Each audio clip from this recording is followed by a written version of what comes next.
Bonjour, dans cette vidéo, nous allons discuter la solution de la série d'exercices proposés concernant la leçon des conducteurs ohmiques. Commençons par l'exercice 1, où on nous donne une figure qui décrit un montage plus ou moins complexe des résistances et on nous demande calculer la valeur de la résistance équivalente de chacune des branches reliant C et B.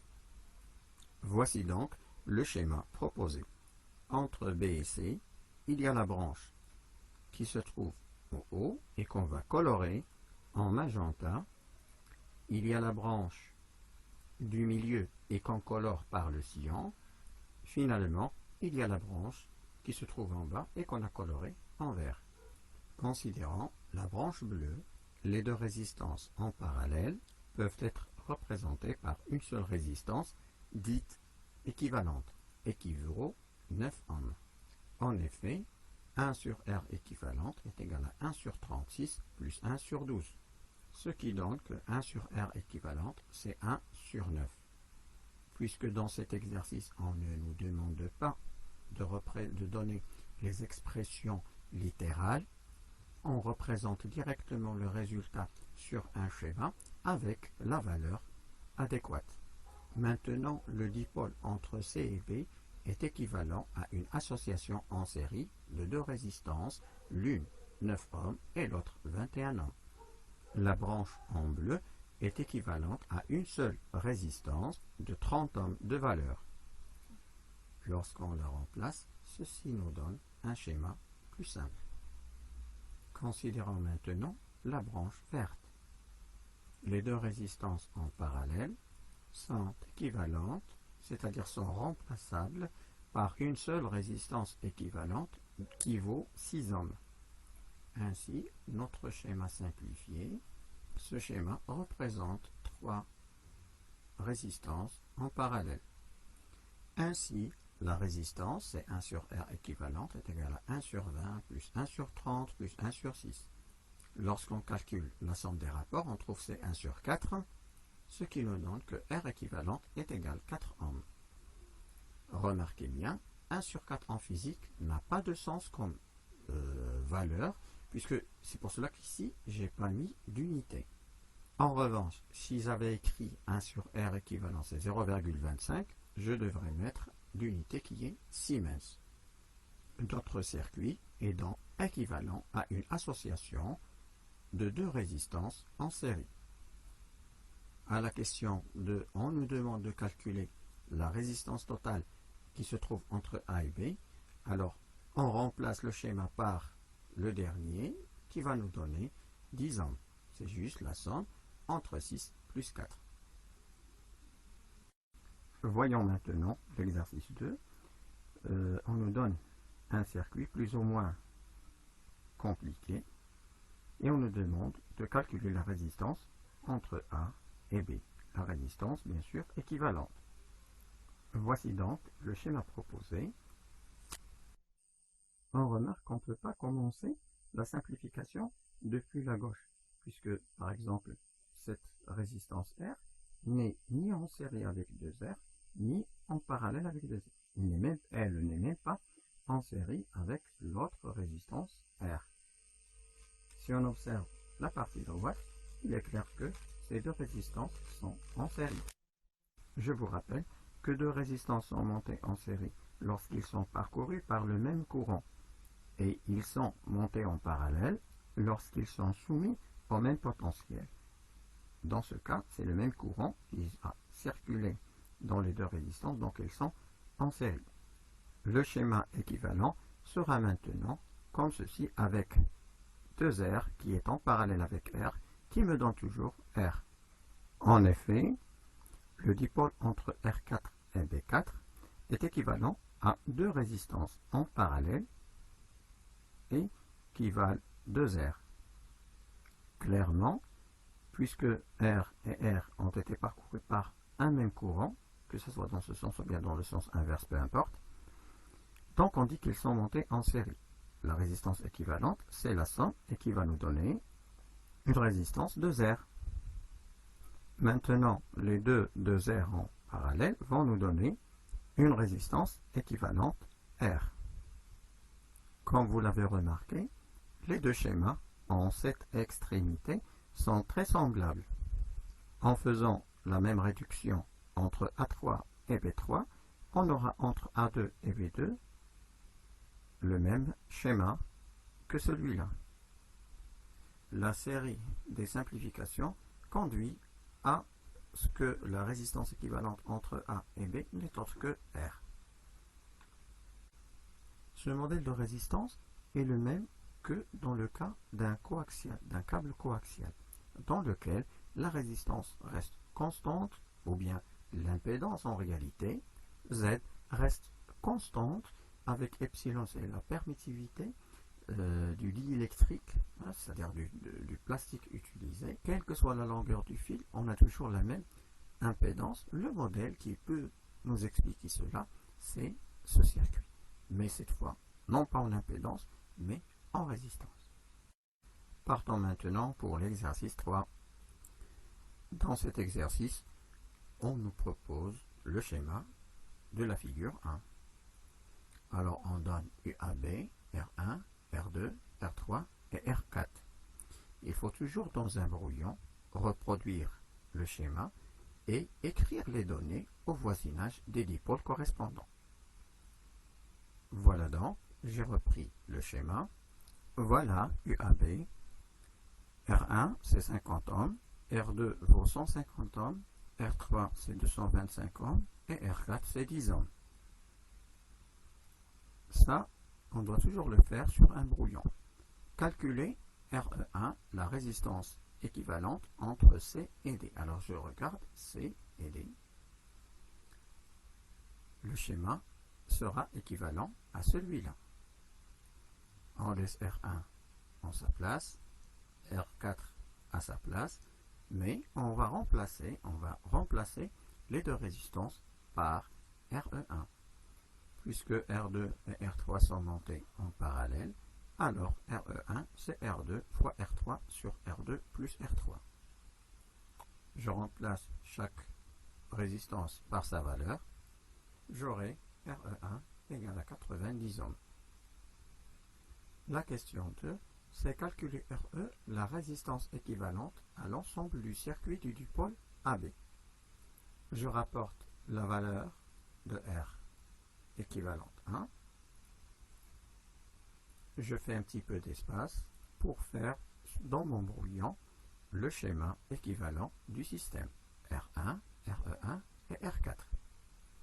Il est clair que ces trois résistances sont montées en série, donc la résistance RE1 sera leur somme. L'application numérique me donne que R équivalente c'est 150 ohms. La troisième question de l'exercice nous demande de calculer le courant I1.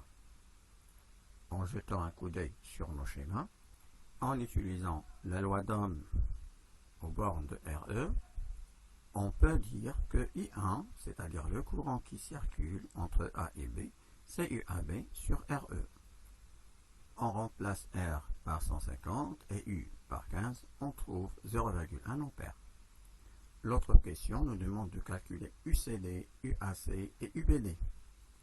Je commence toujours par les représenter. Voici donc UAC, UCD et UDB. N'oublions pas que le courant I1, c'est lui qui circule dans cette branche entre A et B. Alors, il est clair que UAC, c'est R1, I1, c'est 50 fois 0,1, c'est 5 volts.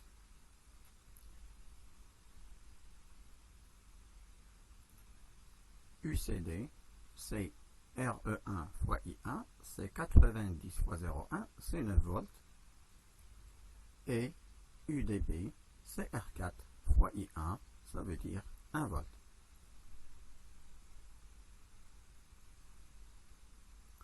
Dans la cinquième question, c'est la dernière, on nous demande de calculer l'intensité du courant I2 qui traverse R2 et I3 qui traverse R3. Dans ce cas, on aura besoin de UCD aux bornes de la résistance R2. On a UCD est égal à R2 fois I2. donc I2, est égal à UCD sur R2. On remplace 9 sur 150, c'est 0,06 ampères. Maintenant, on va faire la même chose aux bornes de la résistance R3. UCD est égal normalement R3 fois I3, donc I3 c'est UCD sur R3. Tout calcul fait, on trouve I2 c'est 0,04 ampères. Donc, comme est-ce que vous l'avez remarqué, il ne suffit pas de tout mettre sur le schéma proposé, c'est-à-dire dans le polycope, mais il faut toujours apprendre à travailler sur son brouillon en modifiant et en rajoutant et en fixant les données sur le schéma. Ceci vous permettra toujours de réfléchir et de répondre le plus vite possible et le plus précis possible. Considérons maintenant l'exercice 4. Dans cet exercice, on retrouve un schéma semblable à celui de l'exercice 3. On nous donne UPN, R1, R2, R3. Et dans la première question, on nous demande de calculer I1. D'après le résultat de l'exercice précédent, on pourrait calculer la résistance équivalente, puis on calcule directement I1 en utilisant la loi d'Ohm. Alors, si on avait donné la valeur de U, on aurait écrit que R1 fois I1 est égal à UPN moins U. On reprend le schéma dans un brouillon et on y représente les données, les valeurs données. On simplifie ce schéma et on aura ce circuit en série. Avec R, c'est R2 multiplié par R3 divisé par R2 plus R3. Le schéma résultant est simplement celui-ci. Avec R, c'est 30 fois 50 divisé par 30 plus 50 est égal à 18,75 ohms. Désolé, ici c'est R équivalente. Le calcul de R équivalente est très simple. C'est, puisque R1 et R sont en série, c'est 58,75 ohms. Permettez-moi d'insister, je reporte toujours les calculs, les résultats de calcul sur le schéma de brouillon, parce que ça va m'aider par la suite. Dans ce schéma, il est très facile de voir que I1 c'est UPN sur R équivalente, sachant que UPN c'est 23,5 et R équivalent c'est 58,63, on obtient la valeur du courant I1 comme étant 0,4 ampères. En ce qui concerne la question 2, on aurait dû la mettre à la place de 1, mais c'est pas grave. Pour calculer la résistance équivalente entre R2 et R3, il suffit d'utiliser la formule R2 fois R3 sur R2 plus R3. Ça va nous donner 18,75 ohms. La question d'après, calculer U en utilisant la règle du diviseur de tension. C'est-à-dire on nous demande de calculer la tension U aux bornes de R3 et qui est la même aux bornes de R2 en utilisant le diviseur de tension en déduire l'intensité du courant I2 et du courant I3. Donc je vais conserver ces deux schémas. À partir du deuxième, je peux calculer la tension U. À partir du premier, on va dériver la valeur de I2 et de I3. La relation du diviseur de tension est très simple. C'est qu'on doit utiliser un ensemble de résistances en série, telles que la tension aux bornes de l'un est égale à la tension aux bornes de l'ensemble multipliée par la résistance de celui-ci divisé par la somme des résistances. Donc c'est UPN, U est égal à UPN multiplié par R divisé par R1 plus R. On remplace par les valeurs numériques et on trouve que la tension c'est 7,5 volts. Pour calculer I2, il suffit de dire que la tension aux bornes de R2 c'est U et R2 est parcouru par I2. L'application de la loi d'Ohm me donne que I2 est égal à U sur R2. L'application numérique me donne que I2 c'est 0,15 ampères. La même chose, on va la faire pour I3. Nous allons trouver que I3 c'est U sur R3, c'est 7,5 sur 30, ce qui nous donne 0,25. L'essentiel, c'est qu'on vérifie toujours la loi du nœud en A, c'est-à-dire I1 est égal à I2 plus I3, sachant bien que I1 c'est 0,4 et c'est 0,15 plus 0,25. Dans l'exercice 5, on a une simple question. Calculer U2, étant donné le schéma et certaines données. UAB c'est 10 volts, R1 est égal à R2 est égal à R3, c'est 100 ohms et R est égal à 50 ohms. Je reprends donc le schéma dans le brouillon.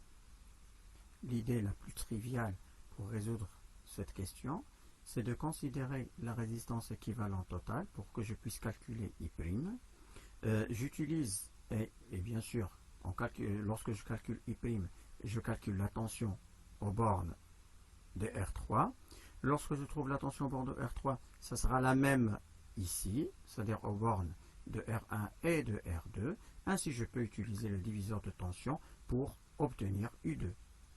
Explicitement, on commence par calculer la résistance équivalente entre R1 et R2. On va la noter R équivalente 1, qui est R équivalente 1, c'est R1 plus R2, c'est 200 ohms. Calculer la résistance équivalente entre R équivalente 1 et R équivalente 3, et R3. Donc, R équivalent 2, c'est comme ce qu'on avait dit, c'est 200, 300 divisé par 200 plus 100, ça va me donner 66,7 ohms. Cette fois, en simplifiant le schéma, on représente les deux résistances par une équivalente, dont la valeur est 116,7 ohms. De cette manière, on peut déterminer la valeur de I' comme étant la tension UAB divisée par R équivalente. Alors, sachant que UAB c'est 10, R équivalent c'est 116,7, on aura I' c'est 0,086 ampères.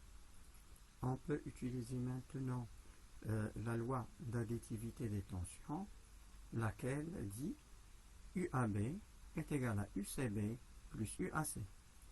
Donc, UCB est égal à UAB moins UAC. On sait bien que UAC c'est R fois I'. Lorsqu'on fait les calculs, on trouve que UCB, c'est-à-dire la tension aux bornes de R3, n'est autre que 3,7 volts. Maintenant, je peux appliquer la règle du diviseur de tension pour trouver U2. C'est-à-dire, on a U2 est égal à UCB multiplié par R2 divisé par R1 plus R2. En appliquant la règle du diviseur de tension, on obtient la tension U2, c'est 2,86 volts. Pour la deuxième méthode, on ne peut pas s'échapper au calcul de la résistance équivalente. On dispose alors de l'intensité du courant I' qui vaut 0,086 ampères. Dans le cas particulier de cet exercice, où R1 est égal à R2 est égal à R3, le courant I' va se bifurquer au point C pour donner deux courants, I2 et I. Puisque R3 c'est une demi-résistance, si vous voulez, de R1 et de R2, donc les 2/3 du courant I' vont passer dans R3 et le 1/3 va passer dans R1 plus R2. En application numérique, ceci me donne 0,0287 ampères. On trouve que la tension U2 c'est I multiplié par R2, R2 c'est 100, I la voici, donc c'est 2,87 volts. Alors, modulo certains petits arrondissements que je n'ai pas pris en compte, on pourrait trouver exactement la même valeur. Travaillons maintenant l'exercice 6. Déjà, on nous y propose un schéma sans courant et sans tension. On nous demande de représenter les tensions UAB, UPN, UPA, etc. Je pense que c'est simple. Il suffit de représenter par exemple pour UCA une flèche entre le point A et le point C, avec bien sûr la flèche qui pointe vers la première lettre en indice. Dans la question 2, quelle est la valeur de UBN? Si vous remarquez, le point N et le point B ne sont liés que par un fil conducteur. Déjà, lorsqu'on avait fait les lois de Kirchhoff, on s'était mis d'accord que la tension entre les deux points, entre les bornes, entre deux points du fil conducteur est toujours nulle. Ça veut dire que VB est égal à Vn. Donc, UBN est égal à 0, puisque VUBN, c'est VB moins Vn, c'est 0. Compléter le schéma en représentant le sens des courants, donc c'est facile. On nous donne ici, normalement, les noms, les symboles des courants, et nous, on fait les flèches. Le courant part du pôle positif du générateur vers son pôle négatif. La question numéro 4, calculer la tension UPA. Alors, pour calculer la tension UPA, on peut choisir la maille ABNP. Cette maille est représentée ici en rose.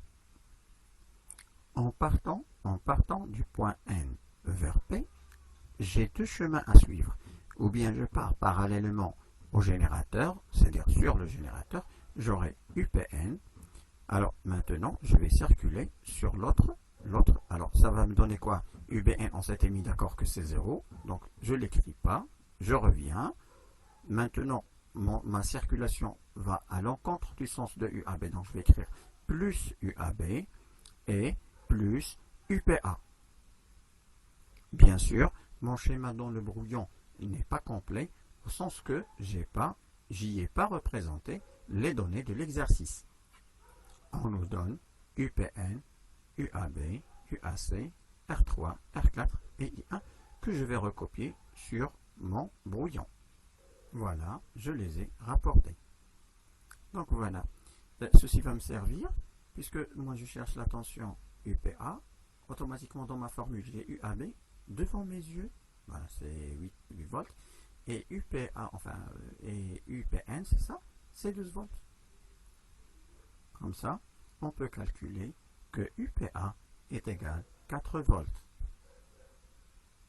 que je rapporte sur mon schéma. Je précise s'il vous plaît que ces valeurs sont rapportées sur un schéma de brouillon et non pas sur le schéma qu'on vous demande d'y représenter par exemple la tension, bien le courant, la manière dont on peut brancher un appareil de mesure, etc. La question triviale qui va suivre, c'est calculer le courant I qui traverse la résistance R3 sous l'alimentation UPA.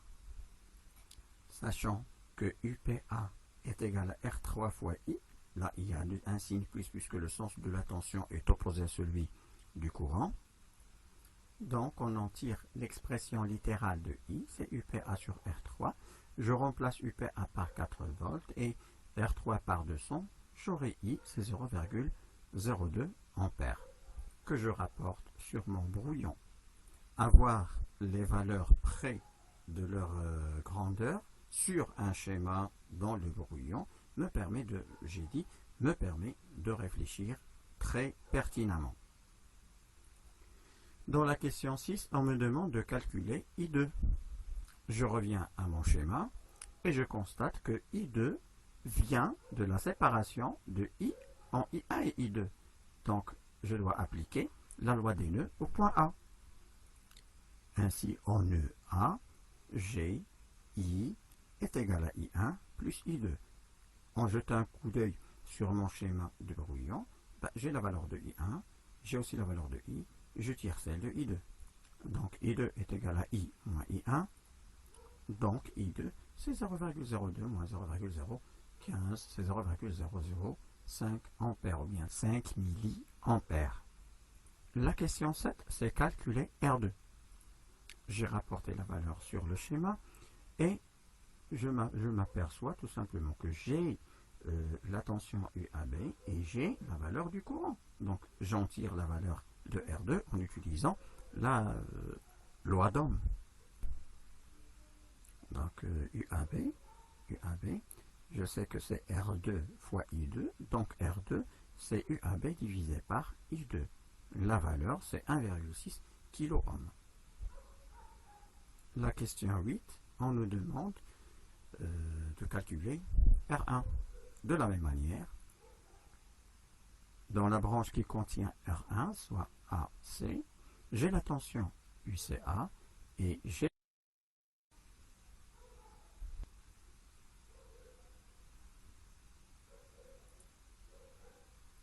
Donc j'ai représenté la valeur ici.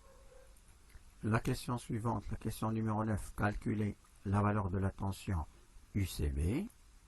Si on jette un petit coup d'œil sur le schéma, j'ai déjà la tension, la valeur de la tension UAB, j'ai la valeur de la tension UAC, il me reste à déterminer la valeur de la tension UCB. Si je calcule, enfin si j'utilise la loi des mailles sur cette maille bleue, j'aurai UAB moins UAC moins UCB est égal à 0 puisque puisque je suis parti du point B et j'ai atterri au point B. Donc UCB égale à UAB moins UAC. En regardant le schéma, UAB c'est 8 volts et UAC c'est 6 volts. Donc 8 moins 6, ça me donne 2 volts que je rapporte ici. La question dit calculer les intensités de courant I3 et I4. Je pense que c'est très simple. I3 c'est UAC divisé par R4, donc c'est 2 sur 200, c'est 0,01. L'autre c'est 2 sur R5, mais malheureusement je n'ai pas R5, donc je vais utiliser la loi des nœuds, puisque déjà j'ai la valeur de I1 et j'ai calculé la valeur de I3, j'en déduis I4. Tout calcul fait, I4 c'est 0,005 ampères ou bien 5 milliampères que je rapporte sur mon schéma de brouillon. Je répète toujours, lorsque j'ai les valeurs dans le brouillon, sur un schéma que j'exploite moi-même, ça m'aide beaucoup à réfléchir. La question suivante sera automatiquement, puisque j'ai la tension UCB et j'ai la valeur du courant qui la traverse, c'est de déterminer R5. Rien de plus facile, R5 c'est UCB sur I4. Donc voilà, on trouve que R5 c'est 400 ohms, que je vais rapporter dans mon schéma. Figurez-vous maintenant que j'ai toutes les données, donc je connais parfaitement mon schéma. La question suivante sera de simplifier ce schéma en déterminant la résistance équivalente. La question suivante, c'est calculer la résistance équivalente aux 5 résistances en 4 étapes rédigées. Alors, il y a 2 méthodes de le faire. Connaissant toutes nos résistances, donc on peut les travailler aisément. Par exemple, la résistance ici, R équivalente 1 en orange, sera celle déterminée avec R1 en parallèle à R5. Vous connaissez déjà la technique, c'est pas la peine d'y perdre du temps. Là aussi, je peux sommer ces 2 résistances pour avoir la R équivalente 2. Et c'est ça, sa valeur. Ensuite, je tombe avec 2 résistances en parallèle et je calcule la résistance de la manière la plus classique. Donc, j'aurai cette valeur et finalement, je somme. Donc, la résistance équivalente, c'est la résistance en vert. Je somme les deux pour avoir la résistance totale qui est 600 ohms. Ici, et pour répondre à la même chose, je vous propose la méthode suivante. Considérons maintenant la résistance équivalente totale. On peut aussi faire la même chose. D'ailleurs, c'est pour cela qu'ils nous ont précisé en 4 étapes, parce qu'on aurait pu la calculer en une seule simple étape. Là, c'est la suivante. On a UPN est égal à R équivalente multiplié par I. Donc, R équivalente, c'est UPN sur I. Passons maintenant à l'exercice 7.